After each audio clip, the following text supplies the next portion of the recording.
Hi, I'm John, and this is Cheesy Mac Reviews. I've got Banquet mac and cheese, microwavable, $1.64 at Winn-Dixie.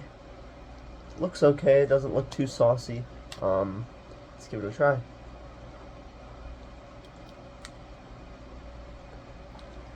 No.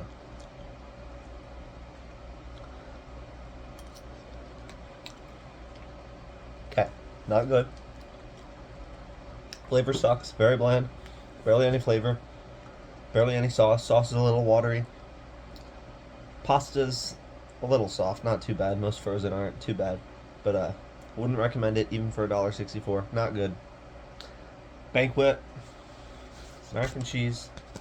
I'm gonna give it a 2.5.